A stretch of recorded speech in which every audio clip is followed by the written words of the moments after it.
नमस्कार दोस्तों, मैं किस्साबाज वाला लेकर आया हूँ विश्व विख्यात लेखकों की कहानियों का गुच्छा।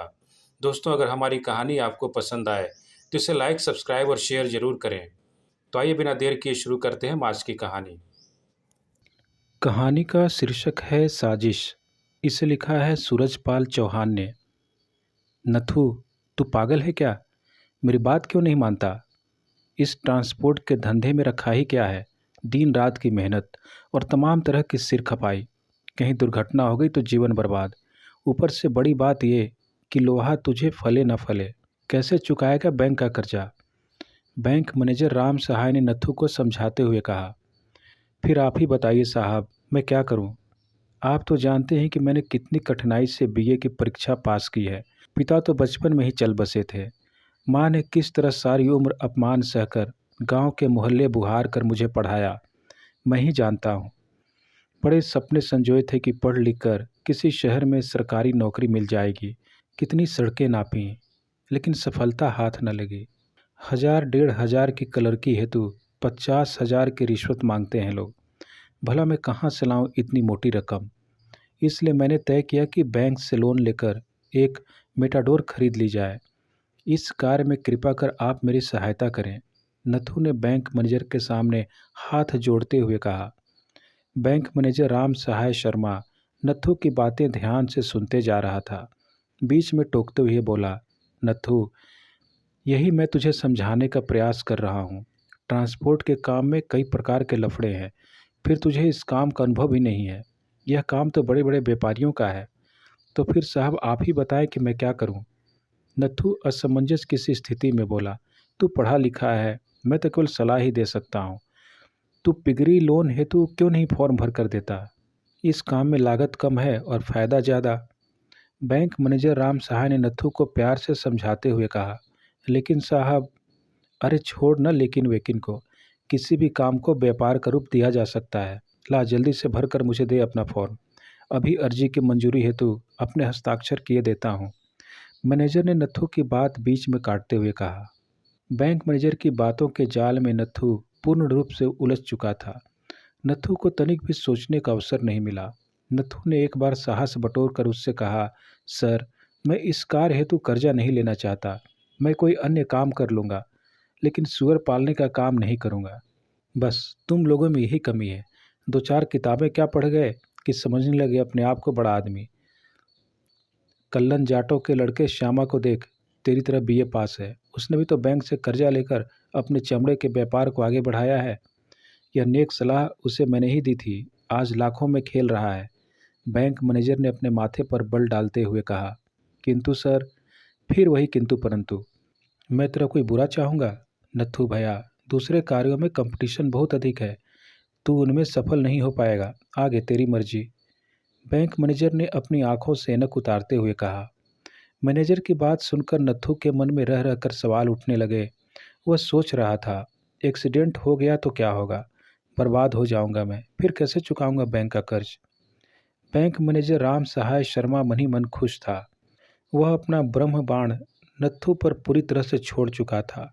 उसने सोचा कि अब लोहा गर्म है तो क्यों न इसमें हथौड़ा मार दिया जाए।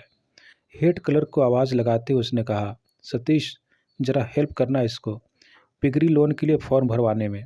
इसका कर्जा आज ही स्वीकार करना है। और फिर सतीश भारद्वाज ने सारी औपचारिकताएं फटाफट पूरी कर दी। हेड क्लर्क भारद्वाज ने भरा हुआ फॉर्म ले जाकर बैंक मैनेजर के सम्मुख रख दिया। मैनेजर ने तुरंत ही उस पर अपनी मंजूरी के हस्ताक्षर कर दिए। उसने नथु के चेहरे की ओर देखते हुए कहा, नथु, तुम कल आकर अपना कर्ज का रुपया ले जाना। पढ़ा लिखा नथु उस बैंक मैनेजर की साजिश को समझ न पाया। वह तो मन ही मन खुश था कि बैंक मैनेजर कितने भले आदमी हैं।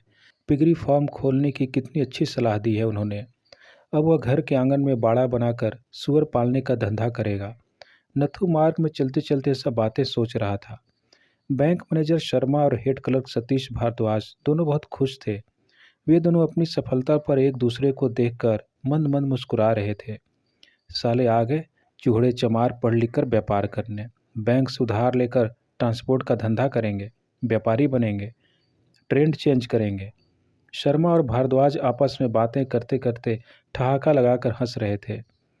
भारद्वाज भैया, जी सर, भविष्य में ध्यान रखना कि कोई भी अछूत वर्ग का युवा अपना धंधा शुरू करने के लिए बैंक से कर्जा हेतु प्रार्थना पत्र भर कर देता है तो उसे उसके पैतृक धंधे में ही लगने के हेतु प्रेरित करना है। उसे ऐसा विश्वास दिलाओ कि वह अपना पैतृक धंधा छोड़कर दूसरे धंधों की कल्पना भी न करे। बैंक मैनेजर ने अपने दिल की बात बताते हुए हेड क्लर्क भारद्वाज से कहा, लेकिन सर, ऐसा करने से हमें क्या लाभ होगा? सतीश ने गंभीर मुद्रा बनाते हुए बैंक मैनेजर शर्मा से पूछा। अरे सतीश, तू बुद्धू है।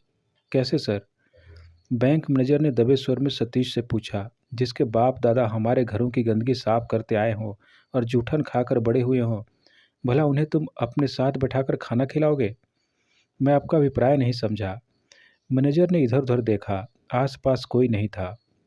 उसने मेज पर रखे पेपरवेट को हाथ से नचाते हुए कहा, देख सतीश, अगर यह छूत अपना खानदानी धंधा बंद कर कोई नया धंधा करने लगेंगे तो आने वाली पीढ़ियां हमारे घरों की गंदगी कैसे साफ करेंगी?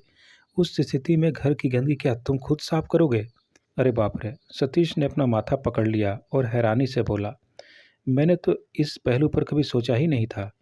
यही तो अंतर है जो आज हम चंद प्रतिशत लोग इस वर्ग पर अपनी सत्ता कायम रखे हुए हैं।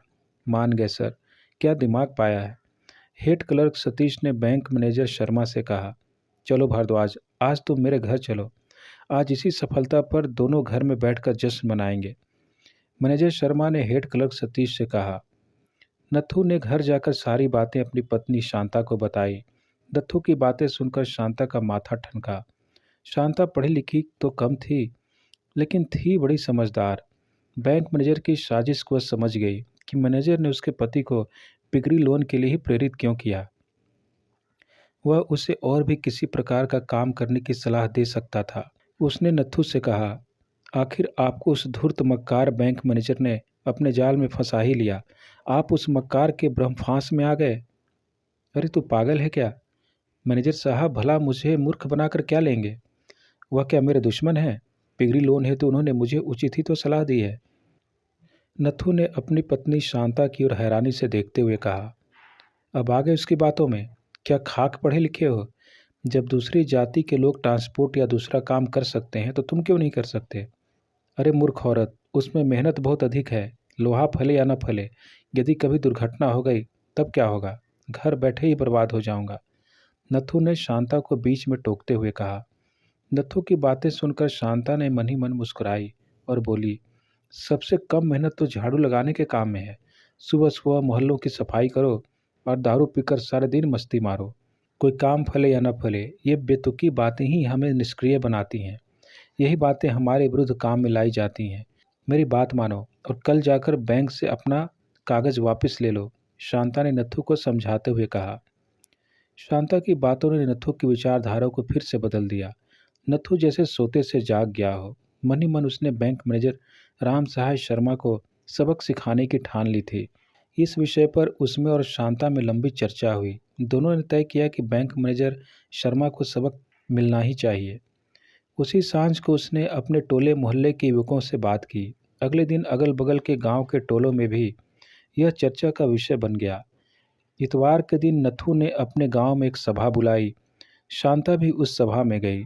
दोनों ने बैंक मैनेजर द्वारा दलित युवकों को केवल पिगरी का कर्ज देकर उन्हें सुअर पालने के लिए पुश्तैनी धंधे में रखने और दूसरे धंधे पेशों में न जाने देकर समाज की मूल धारा से अलग रखने की साजिश पर प्रकाश डाला। इस आशय का एक प्रस्ताव भी सभा में पारित किया गया और अधिकारियों को भेज दिया गया। इसी सभा में मनचाहे पेशे के लिए कर्ज की सुविधा के लिए बैंक पर धरना देने की तिथि भी निर्धारित की गई।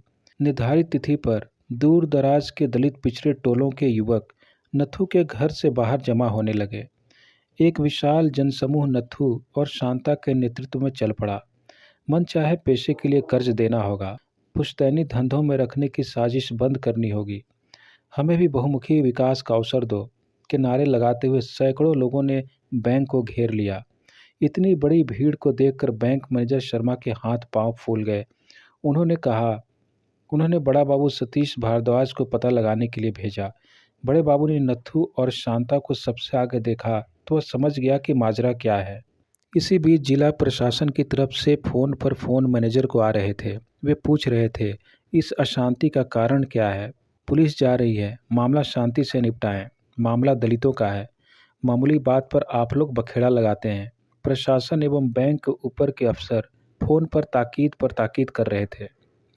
लौटकर बड़े बाबू ने बताया, सर वही नत्थू जिसे ट्रांसपोर्ट का लोन न देकर पिगरी लोन दिया था ना हमने, उसी ने झमेला खड़ा कर दिया है। साला पॉलिटिक्स करने लगा है सर, अपनी औरत को भी नेता बना के लाया है।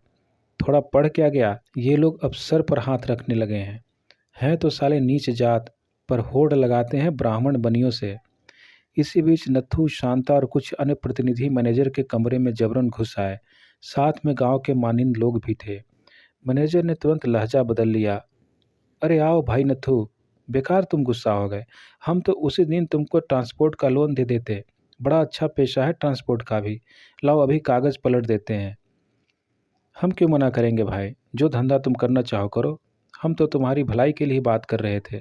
तुम्हें, शांता ने टोकते हुए कहा, बस कीजिए मैनेजर साहब, अपनी भलाई की बात अब हम खुद सोच लेंगे। आप कष्ट मत कीजिए। सदियों से आप लोग सोचते रहे हमारे लिए।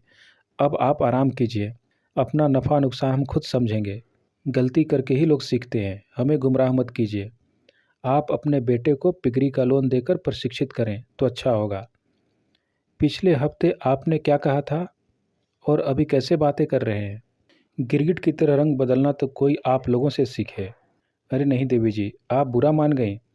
ये सतीश जी, जल्दी से दूसरा फॉर्म भरवाओ। अभी सैंक्शन कर देते हैं ट्रांसपोर्ट का लोन। आइंदा फिर किसी को गलत पट्टी पढ़ाई तो अच्छा नहीं होगा शर्मा जी। जो जैसा कर्ज मांगे वैसा दीजिए। आदेश उपदेश देने का धंधा बहुत हो चुका। अब यह सब बंद कीजिए। अब सुनना सीखिए, नहीं तो अच्छा नहीं होगा। गांव के युवकों ने एक स्वर में कहा। आइंदा ऐसा नहीं होगा, मैनेजर ने झेंपते हुए वादा किया। बाद में सुना कि मैनेजर श्री शर्मा ने आवेदन देकर अपना स्थानांतरण कहीं और करवा लिया है। धन्यवाद।